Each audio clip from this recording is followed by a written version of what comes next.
You're listening to Everybody Pulls the Tarp, the go-to podcast for high performers. I'm Andrew Moses.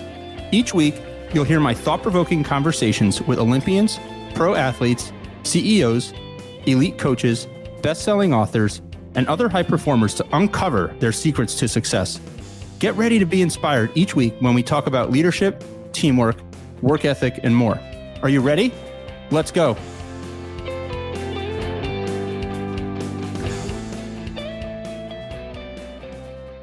This week, my guest is Ally Schlegel.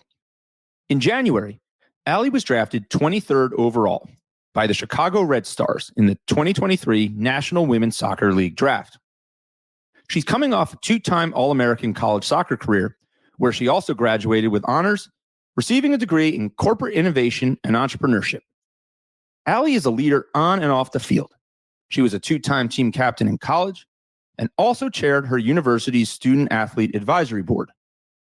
It's been a whirlwind for Ally the last couple months as she transitions from life as a college athlete to the start of her pro soccer career.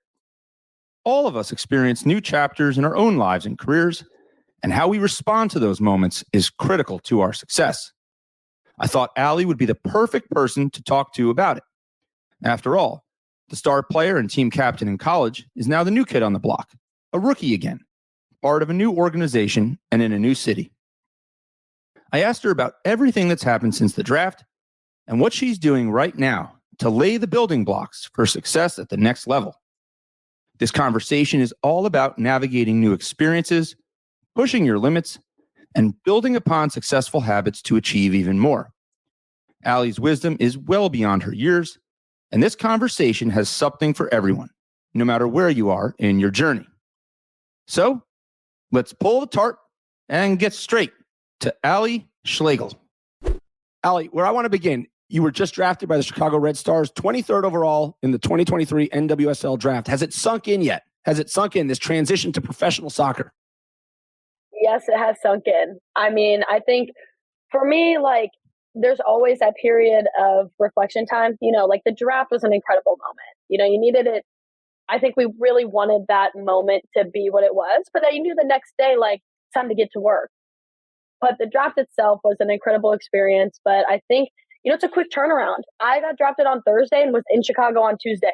So it's definitely a quick transition, but also one that is necessary and one that was, I think, growth-wise, it came at me fast. But at the same time, the past month has been so transformative already, and I know it's just going to continue to get better and better every day. Do you think that the fact that it was all coming so quickly, was that a good thing? Like that you just didn't have a lot of extra time to think about it and analyze everything? What do you think about that? Yeah, no, I think that's such a big part of it. Once you start to overthink a bunch of different things, I think your mind goes places oh, well, what if this? What if that? What if I'm not good enough? Or how about this? How about that? I think it just coming so quick, it was yeah, I'm doing this thing and we're going to do this thing. And every day it's going to get better and every day it's going to be different. And, there's going to be ups and downs. But I think that period of transition coming so quick for me was all right, let's rock and roll. We're going to get right down to it. And, what else do I want to be doing besides going and playing professional soccer, right? That's my dream. I wanted to get it going. I love that. What else do I want to be doing? I was recently at a college basketball game and I was sitting behind the bench and it was a rough game for both sides. It was a struggle and the game went into overtime. And I saw the coach going down the bench just as overtime was beginning and I could read his lips. He was telling all the players, he said, "Where else would you rather be? Where else would you rather be? What an opportunity." And I just thought that was a really cool coaching in the moment. But it was also a really good mindset and message to live life by. Where would you rather be? You've dreamed of this for a long time, and now you're getting to do it and pursue it. Ally, I am curious, when you think about, let's break it down a little bit. So the draft, that kind of phase preparing for the draft, after college up until the draft night, what was that experience like and what surprised you most? Great question. I think, a lot of the prep of that was super mental, right? I think it's a little bit different than maybe you think about, an NFL draft where there's all this time to the combines and all this preparation, physically. I think a lot with the NWSL draft, I think it was a lot more of a mental preparation because the timing is so quick from the end of college season to the beginning of the draft. So like for me, I think a lot of it was just recognizing like that I didn't have a ton of control in it all and that there wasn't much I could do about where am I going to go? Who am I going to be with? Where am I going to be in the country, right? I'm just going to get up, pack all my stuff and move. Like that's kind of a lot to deal with. But I think for me, it was a lot of preparation of like, just being okay, letting go, right? Like just enjoying the moment. I think a big part for me was like, this is only going to happen once. This is such a cool experience. Like, I really want to be bought into just like being as present as I possibly could be and just enjoy everything that came with it, right? Because it was such a surprise. Like, and obviously it turned out to be so incredible being with a teammate, being in such an awesome city like Chicago. Like, for me, it was a dream come true. But I think in those moments of preparation, I was all focused on my mental, right? Like, Ally, you can't control these things. Like, you're going to get anxious. That's okay. But like, you just got to really surrender to that moment. And I think because of that surrender, I was able to enjoy the moment so much more. And what a special moment it was. You alluded to it there a little bit. You were drafted with teammate Penelope Hocking, who you played with for a period of time in college. You almost couldn't have scripted the night any better. But like you said, you weren't in control of what was going to happen. I'm curious, since then, what has that been like, right? I mean, what's been the most surprising part of draft night forward? Yeah, I mean, I think the one thing I'm super grateful for was to have a teammate and something that you're going into. Because, you know, like I was alluding to before, like the transition period is difficult, right? Like you're in a new place, you're in a new environment. It's the pros, like you're nervous, you're anxious. Like being able to be with P has been such like a blessing to me because at least I have somebody who knows me, who understands me, who, you know, knows where I came from. So I think having her and like we're bouncing ideas off of each other, you know, we're coming home from practice. How did it go? Like, how are you feeling? That's been awesome. But I think in terms of like surprises, honestly, for me, like the biggest maybe surprise is like how much like, I don't know, like how much control I have over like things, you know, like in college, you're doing everything together and you're on this team. And it's like this, all this camaraderie and like, it's the same thing in the pros, but like, this is your career, right? Like it's so different in that way where like, this is your job, this is your career. And so like the way that you're really able to like, just focus in on that has been so cool. Cause like in college, you know, you're going to class, you're also living like another dream at the same time with whatever you're studying. Like there's so much else going on. But I think the biggest surprise and biggest like, I don't know, like thing I've just been so grateful for is like, I feel like I'm just so present every day because I can just focus on this. That's all I'm doing, right? Like I'm playing soccer and I get to focus so much more on recovery and nutrition and all these different details, which I tried as much as I could in college to do those things. But that's so difficult when you're leading a team and you know, the transportation is different and the class schedules are different. Like all these different factors of being a college athlete suddenly dissipate. And all of a sudden it's like, this is your job. You get to put all your eggs in this one basket, you know, not in a negative way, but like in a way where you can really be intentional about so many different things.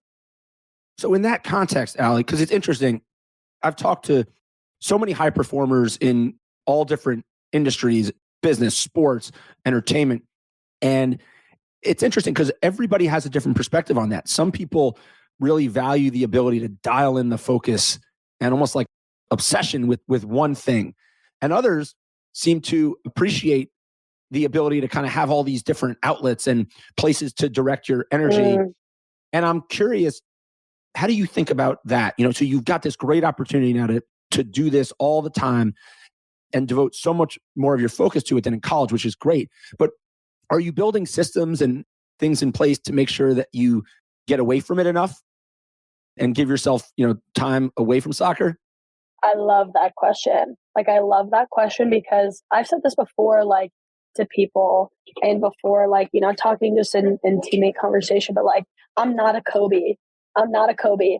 I'm not obsessed. I don't want to be obsessed. Like, I don't play my best. Like, that's actually not like my type of performance. that's not the mental state I need to be in. Like, have this on my Instagram and everything. Like, I'm a fun haver, right? I want to have fun. I want to be enjoying like all these different things. But like, I think that's like the fun part for me is like, it can be so like solidified in a time space and a time frame. Whereas like college, you're really like, okay, like I'm going to class, so I need to pack my lunch so that I can get to lift. And then I need to have a ride prepared. And then I actually have to, cook the night before so that I can have dinner because then I have a meeting. You know what I mean? It's more of that. Whereas like here, so like in college, there's different, you have different outlets. But in the pros, it's more like, no, like I have my quiet morning, right? Where I can read and focus on my faith and like be there for the morning. And then I get to go to practice, and that's your intense, right? Like that's your intense time. That's your scheduled, intense, let's get to work time. And then you're done with practice, right? Just like you're done with work, you leave it there, right? Like I can leave it there. So now I've got like this boundary almost set in to where like, okay, like now I'm at home, and now we get to, we're like in the beginning of our pro career. So we're just like doing different hobbies, right? We read and we've been playing video games, which is hilarious. Like I feel like I'm back to being like my middle school self. We're playing video games, we're hanging out with friends and trying to figure it out. But for me, it is that ability to be intentional for a set period of time, have that boundary. Okay, and now I'm able to do something else. Now I can be somewhere else. There's no question that you know how to have fun, but you also know how to be serious and intentional, like you said, Ally. And I've enjoyed following your story, and I think so much of it. I'm glad you brought up the fun. I think there's so much about your game and the way you go about your business in terms of having fun and life in general that is just evident when you follow your career and you follow the way you do life. I'm curious, is that how you've always been? Is that something that you've been like, have you been intentional about having more fun and staying loose and not taking yourself too seriously? I love that because I think my mom the other day so she did the drive with me like to Chicago from Penn State. And like she helped me move in and everything. And like I remember her just telling me like, Ally, you play something like this is so great that you get to be a freshman again. Or like you get to be a rookie. She's like, I think you play so much better when you're, having fun. And I think she saw how much like sometimes being a leader like would lay heavy on my heart. And like being a leader is not necessarily the easiest thing to do, especially in a college setting. And like I adored every second of it and learned so much through it. But I think she was like, Ally, like you're a goofball. That's what she said. She's like, you've always been a goofball. And I do love being the goofball, right? Like humor and having fun and all these things. So I think it's something that has been natural to me. But at the same time, I've definitely had moments where I've lost that. And like that is such an anchor for me to be having fun. And there's a time and a place for it, right? Like there's a time we're rocking across that white line and it's no longer funny. Like we're trying to win. Like, let's go. But like, I'm going to do it and I'm going to celebrate and we're going to have a good old time doing it. But I think for me, like the not taking yourself too seriously or the fun having aspect of it is just like, why else would I be doing it? Right? Like, yeah, it's just a both and. I think people look at things as an either or so much, right? It's either like, I'm super intense and bought in, versus like now I'm silly and goofing all these things. It's like either this or that. Where for me, I'm like, it's a both and everything. I could go on this like metaphor rant for so long about both and, but like it's both fun and intentional and intense and we're getting after it. But like winning is fun. Being competitive is fun. Getting after it is fun. Right? So it's just all that mixed together. 100%. I think that sometimes everything is just too yes or no, on or off. Sometimes the best solution is a mix. And there's no shortage of fun when Ally Schlegel is playing well. And the pink headband, which my daughters love, by the way, I hope that's coming with you to the pros.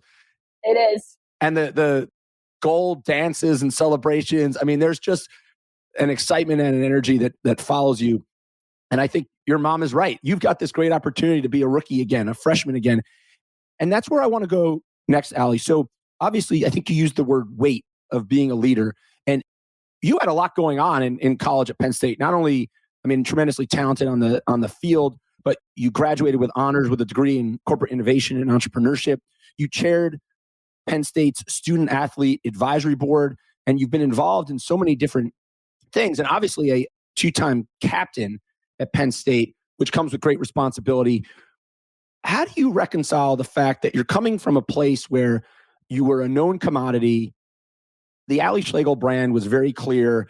You were somebody that people knew and looked up to, and were a leader in so many ways. Now you're the new person in town. Now you're a rookie. How do you kind of balance the ability to be a leader, but also recognize that you've got to kind of like rework your way up that chain, if you will? I'm grateful for the time.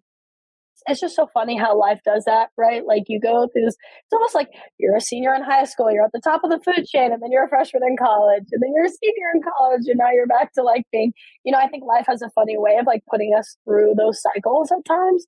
And I think I've been leaning a lot on, okay, let me go back, right? Like, let me go back to when I was a freshman in college. Let me go back to when I was a freshman in high school. Let me go back to these moments that I've experienced and like, what can I learn from that? What can I take from that?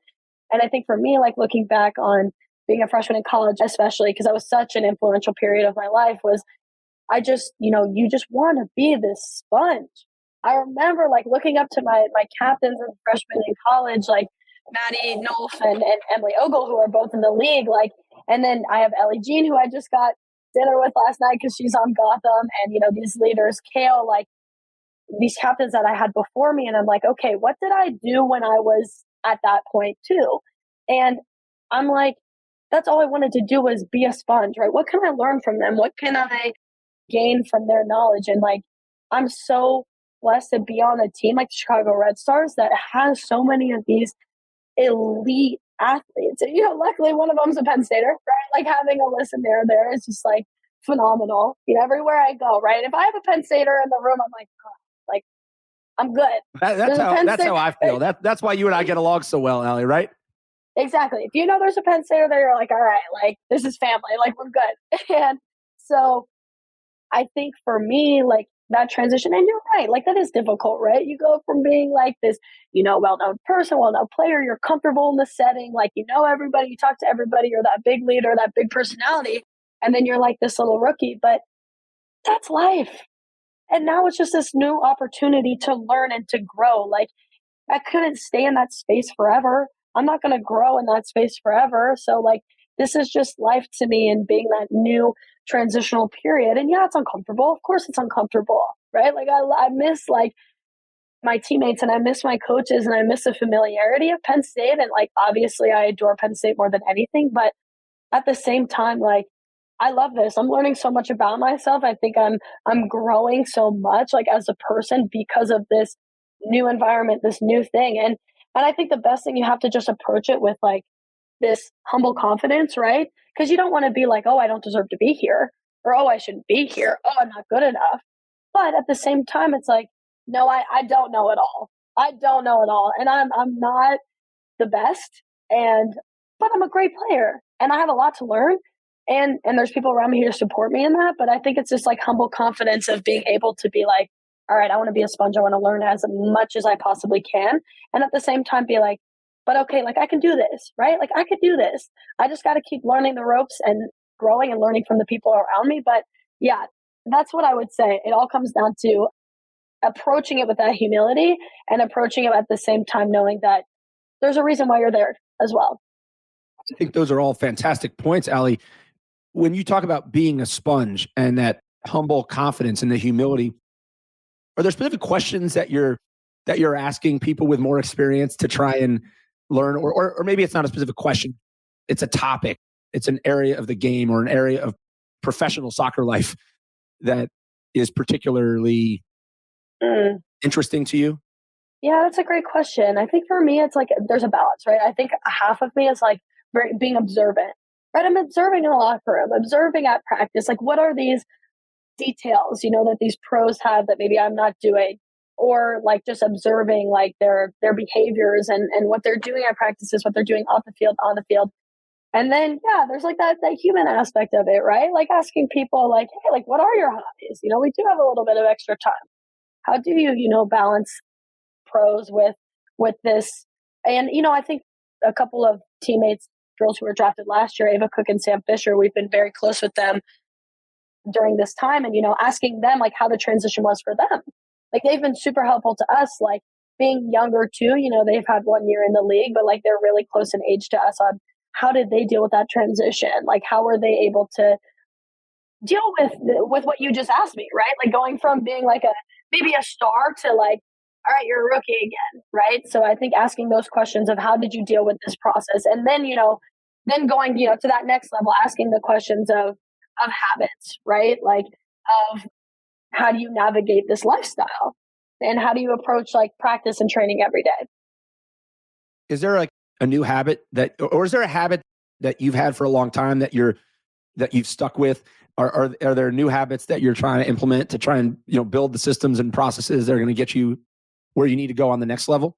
Yeah, totally both. Like, I learned so much of like my core being at Penn State, right? Like, there's so many like just things that I learned at Penn State that I've carried over to this moment. And like, for example, I think our team was really great about being super intentional with our habits. Like, intentionality was just such a big part of being at Penn State. Like, intentional with nutrition, with sleep, like all of those things I think have been able to transfer over, and it's become easier because of the less like chaos and whatnot. So that's been helpful. But I think one thing that I learned kind of at the end of Penn State, or was working on at the end of Penn State, was I read the book The Confident Mind. I'm sure you've heard of it. Sure, you've maybe dabbled in it. And I think I've been trying to be more intentional about like, because it's such a way difficult environment, right? Like, practices are not like, oh, it's smooth. That was, nice and easy. Crushed it. 8 games, crushed it. Like, it's not like that anymore, right? So I think it's a little bit harder to be confident and to still think that you deserve to be there. So I think for me, like, a habit that I've tried to continue over is the ESP journaling, where it's like you write down where you gave your best effort, you wrote down a success, and you write down where you're making progress. So that's effort, success, progress, and trying to do that, after trainings, after games, because like, I think I will get lost in it. Like, I think I will get lost in trying so hard to grasp all these new concepts there's a lot of overwhelming parts of this transition period. So I think that's been a grounding experience to be like, no, but I'm still doing good things. I'm making a ton of mistakes. I'm learning a lot of lessons, but I'm still doing good things. So that's been helpful. That's great, Ally. You're capturing that ESP process that's really neat. So do you go back to it from time to time and trying to see where you were at different parts of where you were? Absolutely. I think I've always kind of been like, like, I don't want to journal. It's all in my head, your typical like, but I think there's just something so powerful about writing it down for that reason, right? It allows you to go back. It allows you to have perspective. Like, even though you might think you have perspective in your head, I think seeing things written down like is a very powerful tool. Ally, I'm curious, when you think about your game on the field, let's spend a couple minutes there. What is the biggest area of growth for you as a player? We've talked a lot about the mental side, and how are you thinking about your game on the field? Yeah, I think the NWSL brings a lot of different challenges. I mean, I think there's a large physical component to the NWSL, right? Like, the way faster, stronger players that you're playing against. And I think that's like an aspect of it. But to me right now, it's just your ability to, I think, quickly do things with precision, right? So I think like, yeah, you know how to pass a ball, but do you know how to be prepared for the right pass with the right technique and be able to do that under pressure? So I think it is, again, it's so funny. Life just brings you back to fundamentals. Life just brings you back to like being a kid, right? Life brings you back to a funny way of being like, in college, you're like so focused on all these things. And then at the end of the day, it's like, just have fun. And I think I'm getting there. But at the same time, I think right now it's like your fundamentals have to be so not perfect, right? You're never going to be perfect, but they have to be so like locked in. Like, I think I'm going back right now to being like my technique, my passing technique, my shooting technique, my heading technique. Like, again, it's so much more intentional, so much more precise, that I feel like that's really where I feel like my growth is coming from, is going back to the fundamentals and making sure those are really perfect and really intentional Because that's really what I think starts to set people apart. That is a really important point, Ally. I mean, and I was making some notes here. I mean, life has a funny way of bringing you back to the basics and to the fundamentals. Always. And at the end of the day, what you learned as a young soccer player, as a young child, is not too far afield from what you've got to do. It's still the same game. And I think that's an important thing to remind yourself, no matter how big of a stage or how big of a stadium. Yeah, 100%, right? It always just, I don't know. I think everyone comes back to what they did as a kid, always. As we wrap up our conversation, let's stay on that topic of kids. And even though you're the new rookie in town, I guarantee you, Ally, that there are going to be kids, young girls, young boys, and maybe people, even a bit older who watch you play, look up to you. Is that something that you think about? That there are little boys, little girls out there, people who say, I want to be like Ally. I want to follow her example. Is that something that you think about? I think it's something that I'm aware of, right? Like, I think it's hard not to be aware of that. And like the weight that holds, I think that's a blessing about being in this type of situation, being a professional athlete. Like, that's something that comes along with the job and something that you have to be aware of.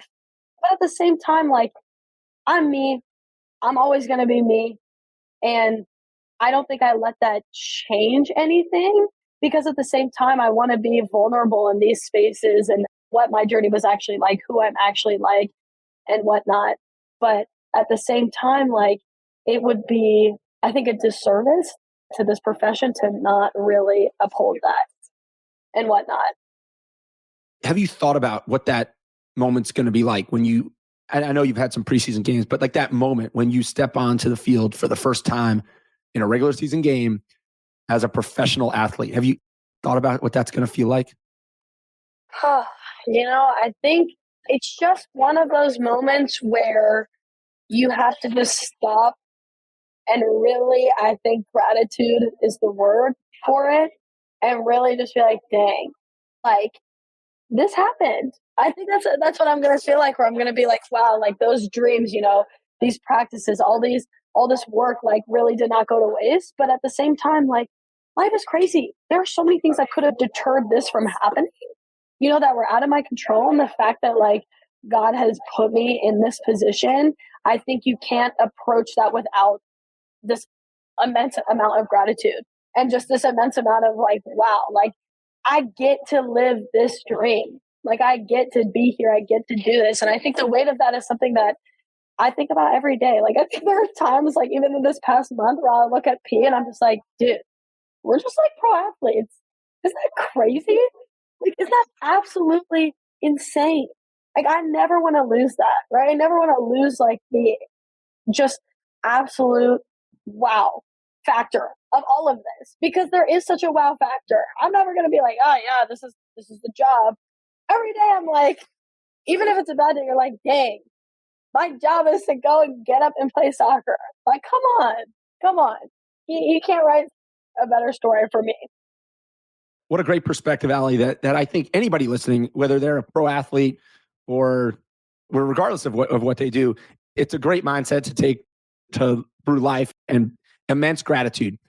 And I can tell you, Ally, I have immense gratitude for you and this conversation. I have learned so much. Your wisdom is well beyond your years. And I know that despite all your success, the best days for Ally Schlegel are still ahead of you. And I can't wait to just check in from time to time and see how things are going and what you're learning. And I just appreciate you spending a few minutes with me this week, Ally. Thank you so much. Yes, thank you so much for having me. I appreciate you. And, what better place than to be in a room full of Penn Staters? I know we are over the webcam, but I would never want to be anywhere else than with a Penn Stater. So I appreciate you having me. Well, Ally, it's been a great pleasure. We'll have to talk again soon, all right? Yes, absolutely. Thank you for joining me this week. Be sure to subscribe in your favorite podcast app so you can catch all of our upcoming episodes. And if you are like me and want a world full of tarp pullers, then leave a review to help others find us. You can also follow me on Twitter at Andrew H. Moses. That's Andrew H. Moses. And be sure to sign up for my email newsletter at everybodypullsthetarp.com/newsletter. I'll share tips and insights to help you achieve maximum success and happiness. Today's a great day to pull the tarp. I am rooting for you. See you next time.